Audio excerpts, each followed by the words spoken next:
Bom, então vamos lá. Seguinte, nessa Masterclass aqui, não é? Se você está assistindo essa Masterclass aqui pela primeira vez, eu falei lá no meu Instagram é esse aqui, se você ainda não me segue, @2virgilios. Lá no meu Instagram eu falei que eu iria fazer 12 Masterclasses seguidas aqui no meu YouTube. Eu estava muito preguiçoso para produzir conteúdo na internet, eu gosto de fazer isso, faço isso com recorrência. E para superar essa preguiça aqui, eu basicamente combinei ali, falei lá no meu Instagram, que eu iria fazer 12 Masterclasses seguidas, uma a cada segunda-feira. Então essas Masterclasses, você está vendo ela, hoje é dia 20/7, não é? Eu estou gravando essa Masterclass basicamente antecipado, mas ela vai sair na próxima segunda, que deve ser, deixa-me ver aqui, dia 26. Então, dia 26 vai sair, ou você está assistindo isso dia 26, enfim, dia 26/7, está saindo a primeira Masterclass, e a cada 8 dias, durante 12 semanas, vai sair uma Masterclass dessa aqui, sobre Bolsa de Valores, finanças e mercado financeiro, como comprar ação, como começar, tudo isso, beleza? Nessa Masterclass aqui, como já está o título, nós temos aqui o nosso assunto da aula, enfim, é sobre vantagens competitivas. E basicamente o que é uma vantagem competitiva, né? É o que faz você, investidor, comprar, por exemplo, Apple, né? Ao invés de comprar, sei lá, Samsung, né? Porque no Brasil se compra tanta Apple e se compra pouco Samsung. Não é que se compre pouco Samsung, se compra muito Samsung. Mas porque as pessoas pagam R$5.000 no telefone Apple e não pagam R$2.500 no telefone Samsung, por exemplo. Então, a gente já vê aqui de cara o que é uma vantagem competitiva, né? Vantagem competitiva é algo que a empresa X tem, empresa X nesse sentido, uma empresa qualquer, não é? Uma empresa X tem, é algo que a empresa X tem, vou botar assim, na qual a diferencia de uma empresa Y, não é? Isso é uma vantagem competitiva. Isso é uma vantagem competitiva. É o que uma empresa tem que a outra não tem, e essa coisa a mais faz com que os seus consumidores optem por essa empresa X ao invés dessa empresa Y, não é? Então, isso é uma vantagem competitiva. A gente tem basicamente 3 grandes caras que estudaram e fizeram um livro sobre isso. O primeiro é o Bruce Greenwald, assim, né? Bruce Greenwald, exato. Nós temos o Porter, né, das 5 forças de Porter, o Michael Porter, na verdade. Todos esses caras, o Greenwald, se eu não me engano, ele é da MIT, Escola de Tecnologia de Massachusetts. O Porter, ele é da Harvard Business School, não é? E a gente tem ainda outro cara que ele, enfim, eu não me lembro o nome dele, que ele deu início, ou começou a estudar a nossa querida matriz SWOT, né? E basicamente essas 3 coisas aqui, bom, esse primeiro cara aqui, o Bruce e o Michael, e junto com a matriz SWOT, são os estudos que a gente tem sobre vantagens competitivas. Deixa eu ver se está tudo certo aqui com o nosso... Bom, parece que está tudo certo a princípio. E cara... Ops. Beleza. Vamos lá. A gente vai estudar basicamente o que esses 3 caras aqui estudaram, não é? A gente vai ver as 5 forças de Porter, não é? A gente vai ver hoje aqui as 5 forças de Porter.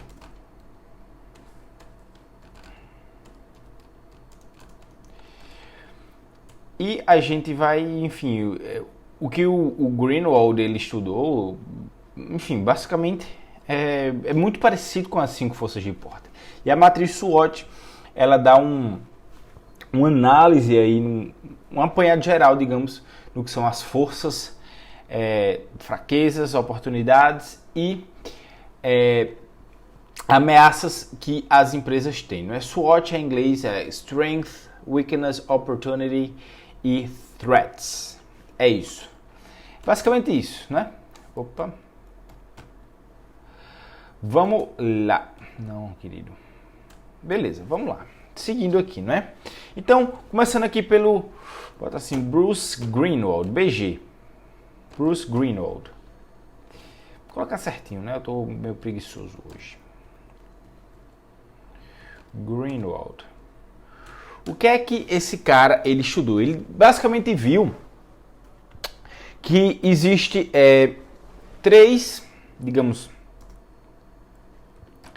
três grandes coisas que fazem uma empresa se diferenciar da outra: escala, oferta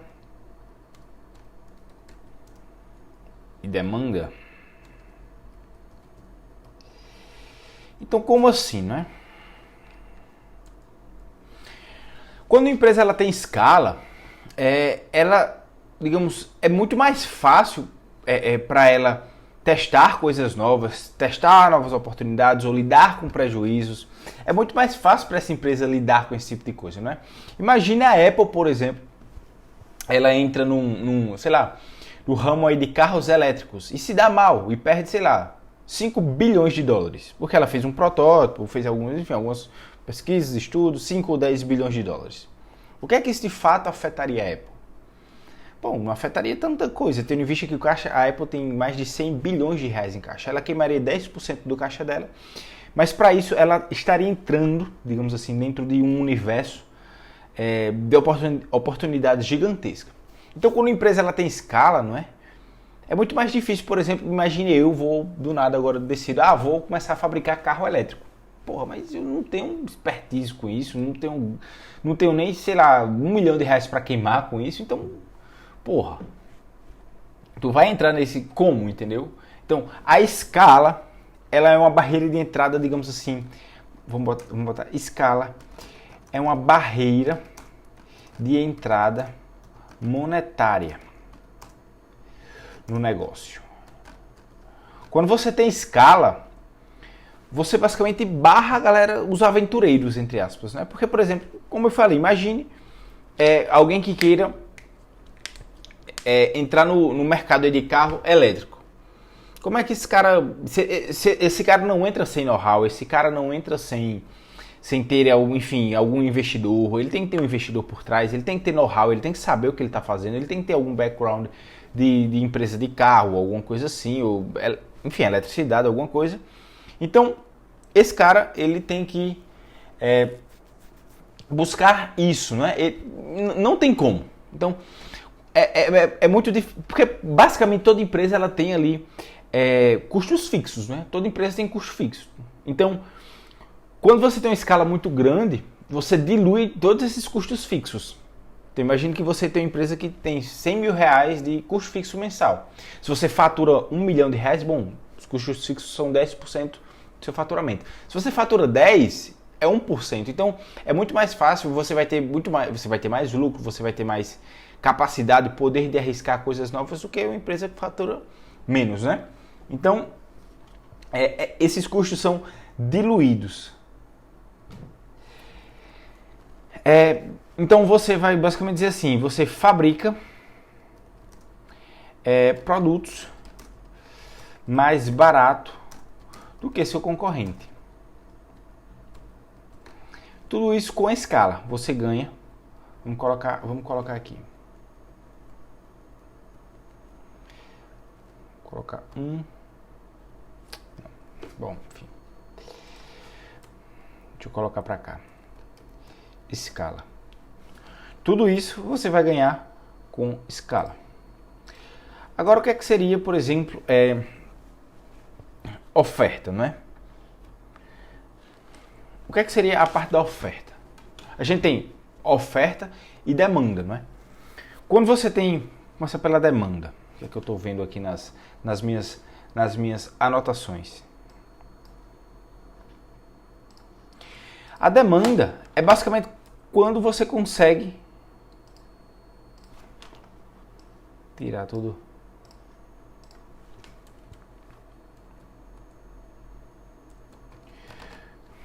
Ai, ai.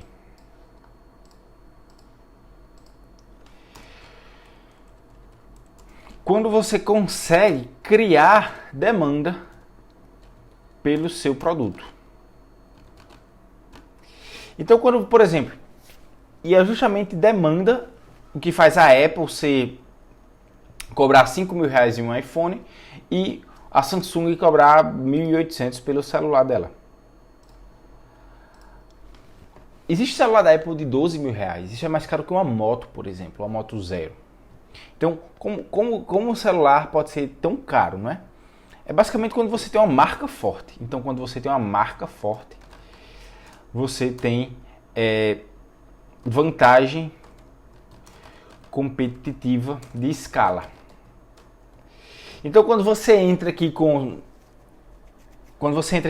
a galera diz assim, olha o que é uma marca forte. Vamos comer um McDonald's. O cara me diz, vamos comer um sanduíche, vamos comer um lanche, sei lá, vamos comer, sei lá, outra coisa, vamos jantar. Vamos comer um McDonald's.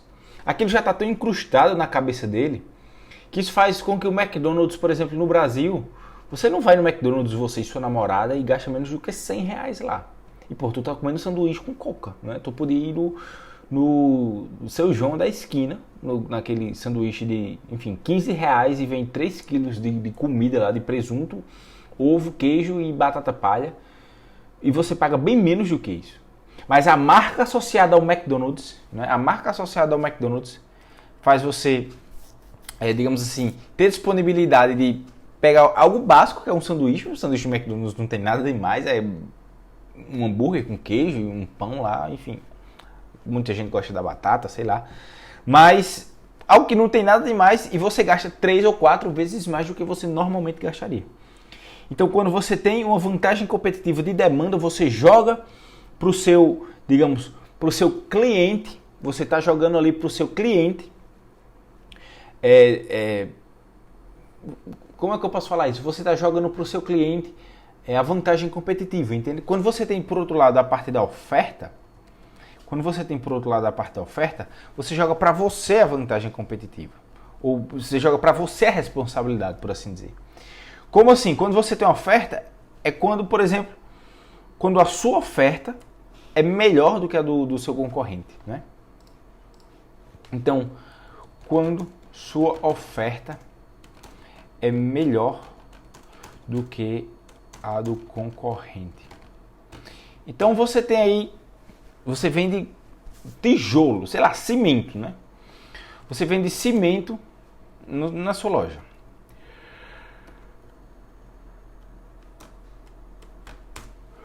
Ai, ai.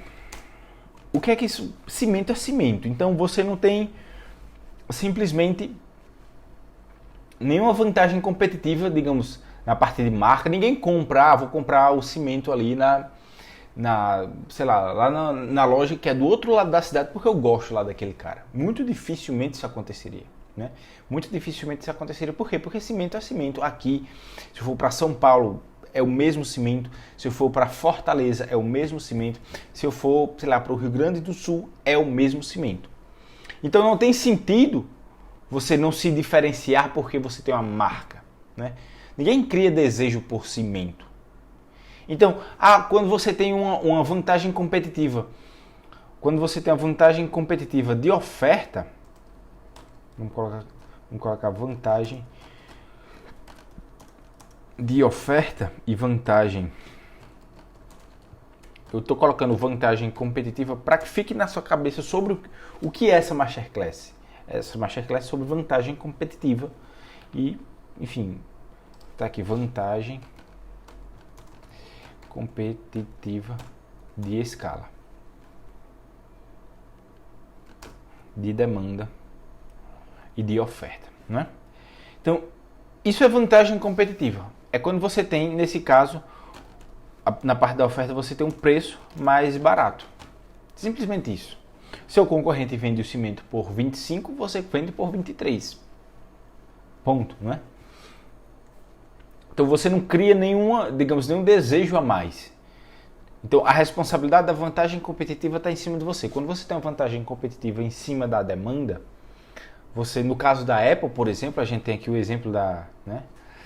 Apple é assim, McDonald's é assim, Microsoft é assim também,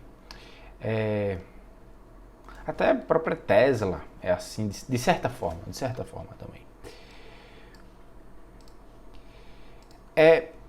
Quando você tem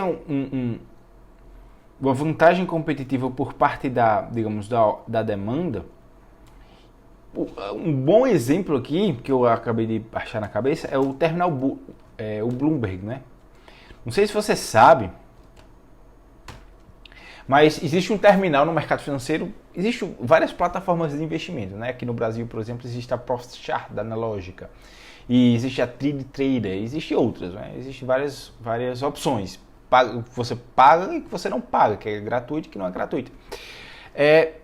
Nesse caso, por exemplo, a vantagem competitiva do terminal Bloomberg, por exemplo, o terminal Bloomberg ele custa R$50 mil por ano. Para você ter 50 ou 60 mil reais por ano, é algo bem caro mesmo. Mas é o produto mais completo que você tem no mercado. Nesse caso, as empresas, além de pagarem isso, pagam pessoas para irem na empresa treinar os funcionários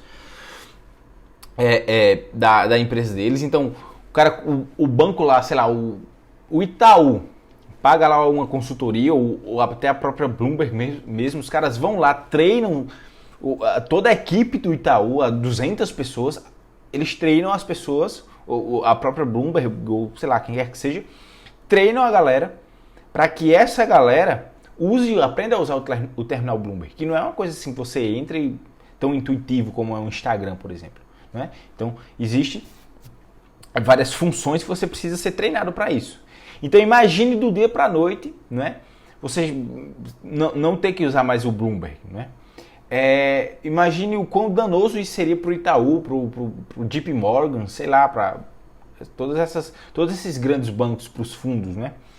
Então, para você, por exemplo, criar um novo terminal, uma nova plataforma de investimento e fazer com que todas essas empresas que usam esses terminais migrarem para a sua plataforma tem que ser muito boa. Muito boa. Né? Porque se ela não for muito boa e não for muito mais barata, não compensa o Itaú tirar tudo, enfim, fazer com que os seus funcionários passem ali mais 2, 3 ou 4 meses tendo treinamento sobre a sua plataforma, etc. Não faz sentido o Itaú parar todas as operações que ele faz para treinar toda a galera. Eu estou falando Itaú, mas pode ser qualquer outro banco, né? E fazer com que, enfim, todo mundo do dia para a noite use a sua plataforma. Mesmo se a sua plataforma for, sei lá, 50% mais barato, talvez para o Itaú não compense. Porque 50 mil, sei lá, 50, 100, 200 mil reais para o Itaú que seja, 500 mil reais que seja para o Itaú anualmente, não faz nem cócegas, entendeu? Então, é basicamente isso. E o terminal Bloomberg só conseguiu isso porque também ele tinha ganho de escala, não é? Imagine você investir em estudos e tecnologia e programação para fazer um terminal, uma plataforma de investimento, o que quer que seja. Isso demanda alguma grana e com certeza não é baixa. Então, logo de cara, você já teria que sair gastando alguns milhões de reais em estudos, em programação, etc, para fazer com que essa galera desenvolvesse um material intuitivo, uma plataforma intuitiva, não é? Então, existe uma dificuldade aí. E eu estou falando isso, mas quando a gente chegar aqui, por exemplo, como a gente vai agora, esse aqui é o Bruce Greenwald, não é? Quando a gente chega, por exemplo, nas forças de Porter, é bem parecido, encaixe também, o pensamento, o raciocínio é bem parecido com as forças de Porter. E elas são 5, né? São 5 forças. Tem fornas. Cara burro. Então assim, você basicamente não precisa saber. Eu acho até essa do Greenwald, por mais que pareça mais simples, mas ela não te dá um direcionamento tão claro. As 5 forças de Porter, né, são 5 forças e elas são bem definidas, por assim dizer. Né? Então, a primeira força de Porter, ela é a rivalidade dos concorrentes. Então, o quanto é difícil entrar em um mercado. Então, por exemplo, você vê aí, por exemplo, o quanto você vê, por exemplo, loja de roupa aí. É muito fácil você fazer uma loja de roupa. Tu compra, sei lá, tu acha um fornecedor, acha um ponto e começa uma loja de roupa. Então, por que as margens de venda de roupa é tão baixo? Porque existe muita concorrência. Geralmente, né? Porra, é isso aí. Geralmente, mercados com margens operacionais baixas são mercados com muita rivalidade. É por isso, por exemplo, que eu particularmente não gosto do setor de varejo, né? O setor de varejo é um setor que tem uma barreira de entrada muito baixa, né? Quando a gente pega aí C&A, Riachuelo, se bem que, por exemplo, lojas Renner, ela tem uma eficiência muito grande, mas isso vem da própria empresa, é uma característica da própria empresa, lojas Renner. Se você pegar lojas Renner, ela tem as margens de lojas Renner, ela é muito alta, são margens elevadas, né? Justamente por ser elevadas, isso é uma característica da empresa, mas é uma característica do setor de varejo em geral, é que as margens operacionais, as margens aí pro lojista, por assim dizer, se você é lojista, não são tão altas. Então, existe uma concorrência muito forte.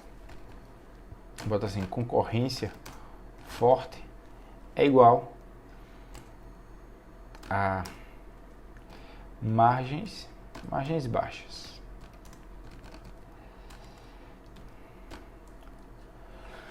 Então, essa é a primeira força de Porter, né? Rivalidade com os concorrentes, né?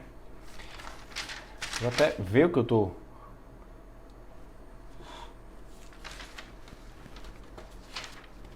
A gente tem a segunda força de Porter, inclusive até no meu próprio YouTube, eu já... Não sei porque, por algum motivo eu...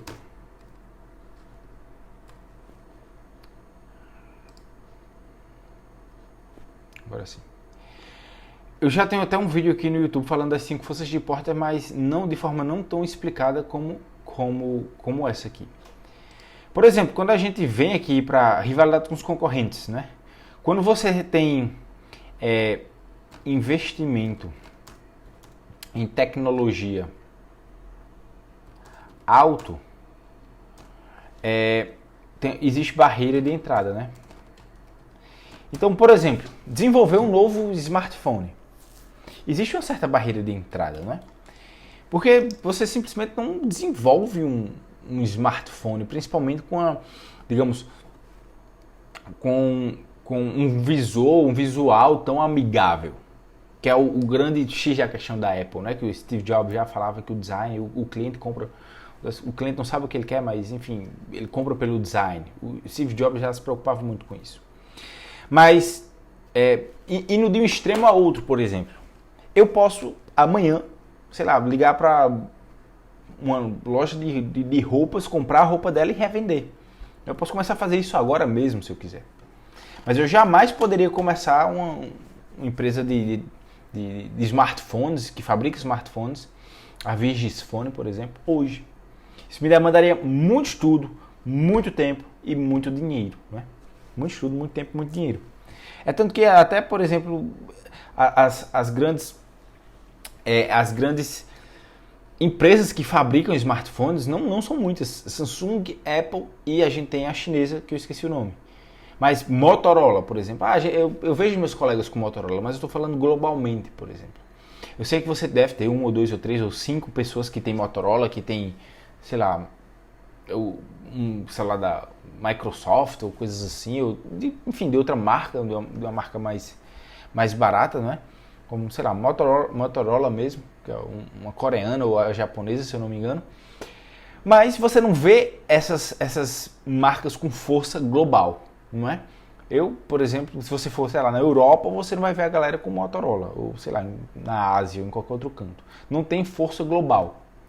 Então, até mesmo essas próprias empresas de celular, né, que já são mundialmente conhecidas, elas mesmas têm dificuldade em desenvolver sua própria tecnologia para smartphone. Dificuldades no sentido de ganhar realmente escala mundial, como a Apple fez, como a Samsung fez, por exemplo. Né? Então, a segunda força de Porter é o poder, vou colocar sempre em maiúsculo aqui, poder de negociação com clientes. Então, se você ou dos clientes, né? Melhor dizendo. Poder de negociação dos clientes. Então, se o cliente ele pode impor muito preço a você, você está ferrado, né? Existe várias formas do cliente impor, não é preço. Você, por exemplo, novamente a gente vem com o exemplo aqui da Apple versus o varejo, não é? Se você tem comércio de porta, enfim, comércio como se fala? Enfim, se você tem comércio, o cliente tem muito poder em cima de você. Então é normal você chegar no comércio, fazer uma compra lá, sei lá, R$1.000 e você diz, te pago 900 à vista, não é? O cara tá, beleza. Mas você não vê esse mesmo cara quando ele vai comprar um iPhone na Apple, se ele compra iPhone, né? Ele não chega lá e diz, quanto é iPhone? $1.000. Ele diz, dou 950. Você não vê esse cara fazendo isso. Por quê? O cara da Apple vai, muito obrigado, querido, mas por favor, se retire da minha loja, não volte nunca mais aqui. O cara vai rir da cara dele, né? Não existe essa negociação na Apple. Ou você tem o dinheiro ou você não tem o dinheiro. Então, quando você tem uma marca forte, você vai ter poder de negociação. Né? Não, essa é uma das forças de Porter, né? Poder de negociação do cliente. Aqui também, por exemplo, é a Ambev, né? A gente tem o exemplo da Ambev. Nesse caso, a Ambev tem, existe vários fornecedores que só vendem para a Ambev.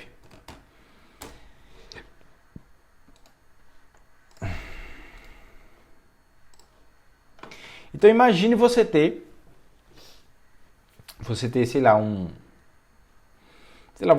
enfim, ter uma fábrica de alumínio e você só vende para a Ambev, né? Você só vende para a Ambev. A Ambev vai ter muito poder sobre você. A Ambev pode chegar e dizer, seu preço está caro, eu quero que você diminua 20%, né? E aí você tem duas escolhas. Ou você não acata o que a Ambev quer, né? Não acata a Ambev, ou você quebra. E você vai ter que recomeçar um outro negócio, né? Ou então você vai ter que procurar outros clientes, né? Existem essas opções. Mas, basicamente, quando você tem um cliente apenas, você está muito, digamos... Por mais que você esteja ali, digamos, você tem uma boa relação com ele te paga bem. Mas se você não está diversificado, até aqui a diversificação é importante. Porque se você não tem essa diversificação, quase não sai agora, eu gaguejei. Se você não tem essa diversificação, o cliente pode subir, pode montar em cima de você, né? Assim que a gente fala aqui no Nordeste. O cliente pode montar em cima de você como se você fosse uma espécie de cavalo. Então, ponto 3. O ponto 3 é poder de negociação do fornecedor. Que é basicamente, digamos, segue a mesma linha do cliente, só que não é com o cliente, é com o fornecedor. Né? É com o fornecedor. Deixa eu tentar colocar isso assim para ver se fica mais legal.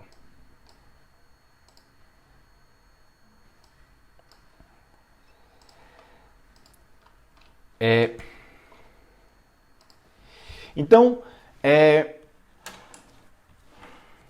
se você tem, seguindo o mesmo caso da Ambev, né? Seguindo o mesmo caso da Ambev, a Ambev tem muita força em cima do cara que só tem ela como comprador. Mas aqui a gente, por exemplo, nesse caso aqui de poder de negociação do fornecedor, a gente leva em consideração tempo, por exemplo. A gente leva em consideração, por exemplo, se a Ambev ela precisa te comprar, digamos que você seja um fornecedor de alumínio, e a Ambev precisa te comprar 10 toneladas, sei lá, a Ambev precisa te comprar 10 toneladas de alumínio. Nesse caso, ela precisa o mais rápido possível isso, porque, sei lá, chegou o carnaval e ela está tendo muita demanda e ela precisa disso agora para cobrir tudo isso. Então você que agora tem uma vantagem em cima da Ambev. Você tem uma vantagem em cima da Ambev. Mas da mesma forma, se a Ambev só tem você como fornecedor, digamos que, sei lá, todas as outras fábricas de alumínio do Brasil quebrem, sei lá, alguma coisa assim aconteça. Basicamente impossível, mas, enfim. Se as outras fábricas de alumínio quebrem, você tem uma vantagem se você é o único fornecedor. Você tem uma vantagem. Eu até esqueci de falar, mas a vantagem competitiva é como, não é? Eu sempre falo aqui do Warren Buffett, né? Muitos vídeos meus eu falo do Warren Buffett, mas ele diz que a vantagem competitiva é como se fosse o fosso, né? Então você tem, sei lá, o castelo, digamos que esse controle aqui do ar-condicionado seja um castelo, e o que tem em volta do castelo é aquele riozinho, né? Aquele rio. Acho que todo mundo viu ali no desenho do Pica-Pau, enfim. Todo mundo viu algum filme que tem um castelo e tem um rio em volta, sei lá, alguma coisa assim. E aquele é chamado moat, não é? E quanto maior esse moat, mais difícil fica de entrar no castelo. Então a vantagem competitiva, a gente fazendo uma comparação aqui, é esse rio, esse moat, não é? Que chama. Então se você quiser pesquisar mais, o nome é moat. É a vantagem competitiva, né? Moat. E esse moat, ele diz basicamente assim, eu basicamente fiz um parêntese aqui nessa parte das forças de porta para falar isso. O capitalismo, ele faz uma analogia que são como castelos, alguma coisa assim. Onde um castelo, ele tenta entrar no moat, no fosso do outro, não é? Então, existe um castelo aqui, outro aqui, existe, digamos, os riozinhos, os moats, os fossos dele, e os castelos estão sempre construindo, fazendo com que os seus moats, né, os seus riozinhos, aumentem. De modo tal que, até o momento que um vai chegar aqui e vai colar com o outro, não é? Digamos, um rio de um castelo aqui vai colar aqui, ficar na fronteira de um rio com o outro. E aí o castelo mais poderoso vai entrar e vai fazer com que o outro castelo aqui recue. E esses castelos são como as empresas. Então, as vantagens competitivas são basicamente isso. Quem consegue impor a sua vontade, o seu moat, não é, em cima do outro. Deixa eu ver se está tudo certo aqui com a transmissão. Parece que sim, né? Temos 34 minutos de transmissão. Essa, digamos, analogia que o Warren Buffett fazia, né? Eu fiz só esse parêntese aqui, mas agora a gente vai dar continuidade. A quarta força de Porter é a entrada, maiúsculo, entrada de novos concorrentes, né? Entrada de novos concorrentes. Então, por exemplo, deixa eu colocar aqui. Como eu já falei, se eu quiser desenvolver um novo smartphone, ficou muito difícil. Mas sei lá, se eu quiser fazer uma conta no Instagram, como eu mesmo fiz, ou até no YouTube, e começar a falar de finanças, de bolsa, desse tipo de coisa, e querer vender um curso, como eu faço, né? A barreira de entrada é muito pequena. Então, de certa forma, você tem que ser necessariamente muito bom, não é? No que você está fazendo, no que você está se propondo a fazer, para chegar e fazer isso. Porque qualquer um basicamente pode fazer. Qualquer um pode chegar, fazer um canal do YouTube e começar a falar sobre o que ele quiser falar, né? É um ambiente muito livre a internet. Então a entrada de novos concorrentes no mercado, por exemplo, que eu estou entrando, no mercado que eu estou, essa força de porta ela é muito fraca, não é? Então a barreira de entrada é muito fraca. Novamente, no varejo, qualquer um pode abrir uma loja de roupa, de, sei lá, fitness, não é? Mas o varejo, basicamente, ele não atende bem essas forças de porta, não é? Então, você tem que ter uma marca muito forte, você tem que trabalhar muito bem o seu operacional, no caso do varejo, e o seu fluxo de caixa, o que está entrando e o que está saindo, e o tempo, para você ser bem sucedido no varejo. O varejo, qual é o segredo do varejo? Margens altas, né? Eficiência muito boa, você tem que conseguir ter uma eficiência boa, esse é o segredo do varejo. E você tem que conseguir alongar sua dívida com o fornecedor e encurtar o seu caixa com o cliente. Então, o que é legal no varejo? Sei lá, você pede 60 dias para o fornecedor e recebe o dinheiro à vista do cliente. Isso é o ideal do varejo, né? Porque se você descasa esse fluxo de caixa, você quebra, você se ferra. Então, basicamente, cara, essas são as 5 forças de Porter, não é? São as 4 a gente vai chegar nas 5. Rivalidade dos concorrentes. Então, quanto mais concorrentes tá ali brigando, não é? Mais acirrado é a concorrência, não é? Falar uma coisa óbvia. Mas essa é uma vantagem competitiva, não é? Você, digamos, o quão longe você está do segundo lugar. Então, se você é o primeiro lugar do seu setor, o quão longe você está do segundo. Enfim, se você está bem longe do segundo, porra, então você tem uma vantagem competitiva em cima dele. O porquê isso acontece, né? Então, vamos colocar até aqui. O quão longe o melhor do setor está do segundo.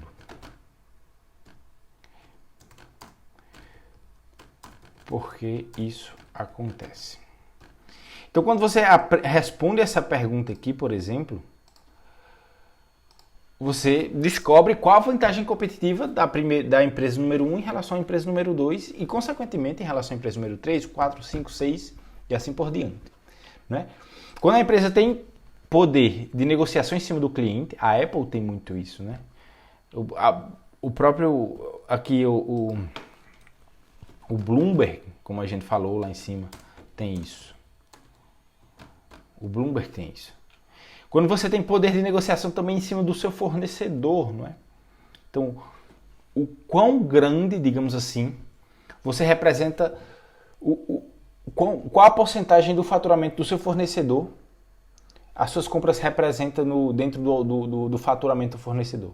Então, por exemplo, se você é uma empresa e compra 90%, é representante de 90% do faturamento daquele cara ali, que você compra uma matéria-prima, você tem muito poder em cima dele, né? Tanto para prazo como para preço. E a entrada de novos concorrentes. A VEG, por exemplo, aqui, não é? A gente indo aqui para outra empresa, a VEG aqui, ela também faz muito isso, né? Ela também faz muito isso. Como assim? A VEG, se você não sabe, ela é uma empresa a VEG é uma empresa de máquinas pesadas, né? É uma empresa de máquinas pesadas. Então ela fabrica motorzinho para máquina de lavar roupa. Ela fabrica motores pesados, né?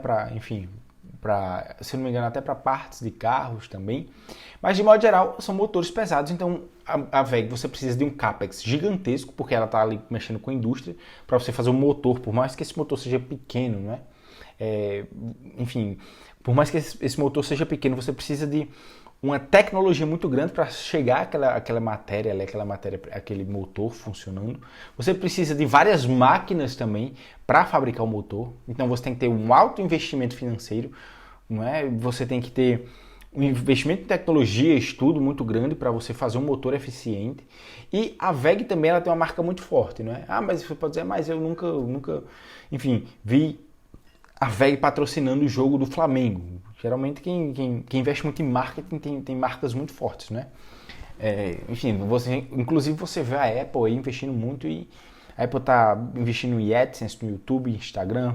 A Apple você vê ela, enfim, em séries, novelas, sei lá, do Netflix e coisas assim. Então a Apple ela também tem um investimento pesado em AdSense, não é propaganda, né? A VEG, por outro lado, porque a Apple, ela mexe justamente no que você tem de pior, digamos assim, no seu ego, né? Então você tem que ter o Apple para tirar foto ali para o Instagram. A VEG, por outro lado, ela tem uma marca forte em outro sentido. Ela tem um nome muito forte nesse segmento de motor. Então quando você tem um nome muito forte, a VEG, os motores dela são conhecidos por durar vários e vários e vários anos, 10, 15, 20 anos. Então quando você coloca um motor VEG ali dentro enfim, do que você precisa, do seu caminhão, do seu, sei lá, da sua máquina de lavar, é muito difícil que aquele motor dê problema. Consequentemente, se o motor dá pouco problema, quem está comprando o motor da VEG vai ter menos dor de cabeça, etc. Então tudo isso vem associado a uma marca também. Então dentro do setor que ela atua, que é o setor de máquinas, não é um setor de varejo, um setor mais de consumo, por assim dizer, a VEG ela tem uma marca muito forte. Ela tem uma receita em dólar também. Então é muito difícil você simplesmente chegar, vou fazer uma indústria aqui e vou concorrer com a VEG. Não. Ela tem uma barreira de entrada muito grande, que é a barreira do dinheiro, Dinheiro, marca, tecnologia. E essa é uma barreira de entrada muito forte, né? Essa aqui é uma barreira de entrada muito forte para a VEG. A quinta força de Porter, Quinta força de Porter.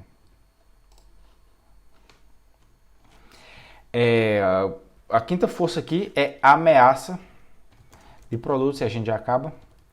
Substitutos. Então, por exemplo, você tem aqui, por exemplo aqui, vamos colocar aqui o exemplo da M. Dias Branco. A M. Dias é uma empresa que fabrica bolacha, biscoito, sei lá, enfim, aquelas bolachinhas creme crack. Então a M. Dias, ela tem nessa força de Porter aqui, ela tem essa força fraca, Nessa parte aqui de forças de Porter, a vantagem competitiva dela enfim, basicamente, não vou dizer nula, mas é uma vantagem, não tem vantagem competitiva nesse sentido.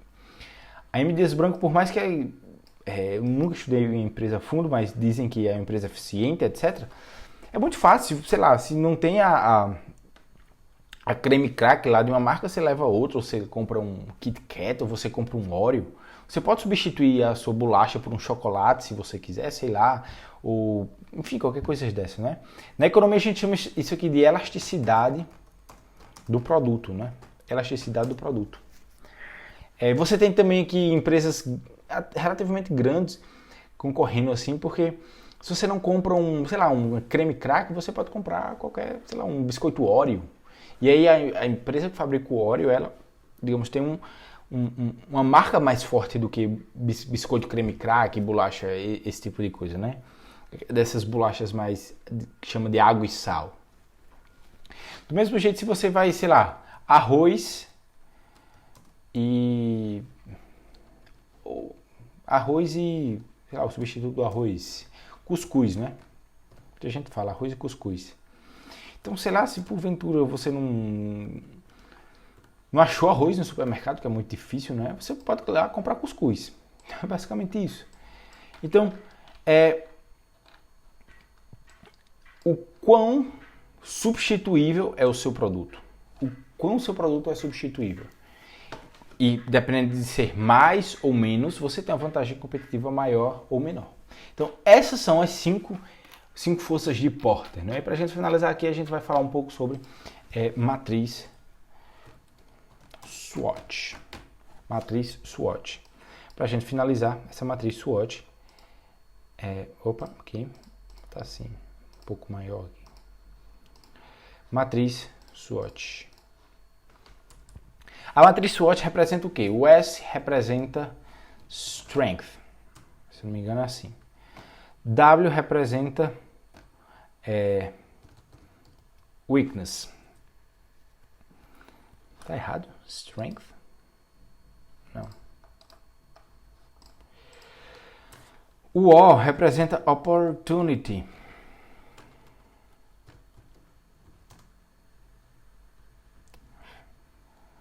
Opportunity. E o T representa threats.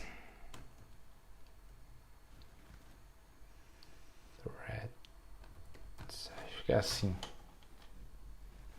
Não. Tô com a cola aqui, vou ver. Threats. Só assim.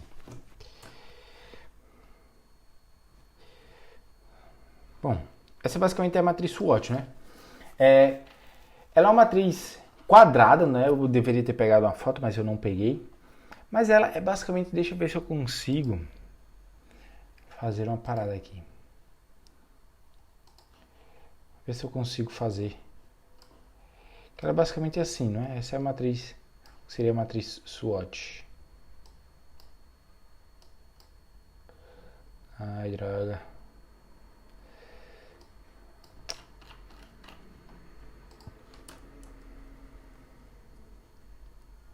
Bom, enfim, fazer aqui. Aqui, strength, forças. E você pode, enfim, no português, o pessoal chama isso aqui de fofa, não é? Fofa. Opa, foda não, hein? Fofa. Que é forças, fraquezas, né? Forças, fraquezas, oportunidade e ameaças.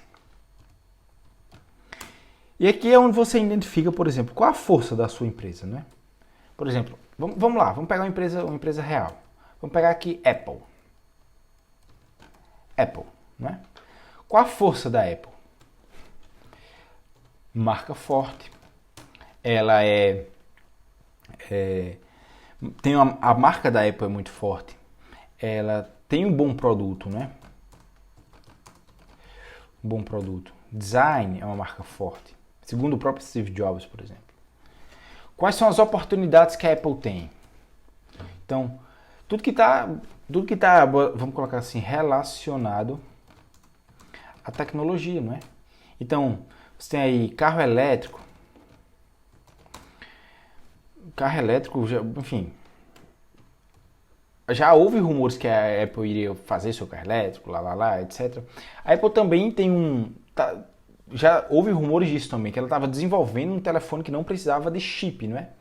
Então, vamos colocar aqui, não precisar de chip. Então, ela basicamente iria quebrar as operadoras de telefone celular. Ela ia quebrar a TIM, a Vivo, porque não iria mais precisar de chip. Você iria ter, sei lá, o iPhone iria ligar para iPhone provavelmente gratuitamente e você iria ter internet já meio que, garantido aqui, entendeu? A internet eu acho muito barata no mundo, né? Então tudo que está relacionado à tecnologia, a Apple tem a oportunidade de entrar, tem grana, tem caixa para isso, a Apple tem mais de 100 bi em caixa de dólares, né, se eu não me engano, e isso dá um leque de oportunidades gigantesca para a Apple entrar em vários setores de atuação aí, principalmente se for relacionado à tecnologia. Fraquezas da Apple. No caso aqui da gente, né? Preço é uma fraqueza da Apple. Inclusive até no próprio Estados Unidos, lá enfim, na América, o pessoal reclama que a Apple não é tão barata assim, né? Por mais que existam celulares aí mais acessíveis. Mas preço é uma fraqueza da Apple, né? Outra fraqueza da Apple, quebrar com facilidade, né? Por mais que isso aqui já existe muitos paliativos, a peliculazinha, a capa, etc. Mas é uma fraqueza, não deixa de ser uma fraqueza, né? E a Apple vem desenvolvendo formas de, enfim, melhorar isso. Isso é outro. Eu não estou discordando disso, só estou dizendo que é uma fraqueza da Apple, sim, é uma fraqueza da Apple. As ameaças são as concorrentes, né? Então, até o próprio Google é uma ameaça para a Apple. A Samsung, acho que é assim, é uma ameaça para a Apple. Não necessariamente a ameaça é uma marca, mas, digamos assim, se alguém conseguir inventar, não é? um celular, basicamente, um smartphone que rode aplicativos tão bem quanto a Apple, né? Por exemplo, o Instagram, todo mundo vê que o Instagram no Samsung é diferente do Instagram da Apple. O Instagram foi feito para rodar em Apple, por exemplo. Mas se alguém inventa enfim, ele consegue encaixar os aplicativos da forma que a Apple encaixa, por exemplo. Então, se você faz um celular que, sei lá, você consiga usar o Instagram da mesma forma que você usa em Apple e nesse seu novo smartphone, pela metade do preço da Apple, é bem possível que você consiga roubar uma fatia de mercado da Apple aí, né? Então, existem essas ameaças. Por exemplo, porque basicamente, se você tem uma empresa boa, ela tem essa característica, não é? Ela tem market share crescente e ela tem ROIC crescente. O que é o ROIC? É o retorno sobre o capital investido, não é? Então, digamos que você tem um ROIC de 10%. Sendo bem rápido aqui, sucinto, para cada 100 reais que você investe, volta 10. Isso é que é o ROIC, o ROI. Claro que existe diferenciação entre ROI, ROIC e ROA, por exemplo, mas não é o assunto da aula aqui, dessa Masterclass. E market share crescente, porque o ROI e o market share crescente é um indicativo de boa empresa. Porque a empresa, além de estar crescendo, né, ela tem, sei lá, 10% do mercado, no ano seguinte tem 15%, 20%, 30%, assim por diante. Ela está conseguindo rentabilizar esse crescimento, não é? Ela, além de estar crescendo, ela está rentabilizando, o que é ideal, né? Isso aqui fica aí para você guardar no seu coração aí de investidor, beleza? É uma dica aí. Então, essa foi nossa Masterclass aqui sobre vantagens competitivas. Espero que você tenha gostado, cara. Espero que você tenha gostado. Talvez não tenha sido uma Masterclass tão fácil. Foi muito teórica, sim. Mas, por essa Masterclass é isso. Valeu. Me parece que tá tudo certo aqui. Vou até baixar para cá. Valeu e te espero próxima segunda-feira para alguma outra Masterclass que eu ainda vou pensar sobre o que vai ser. E é isso, tamo junto.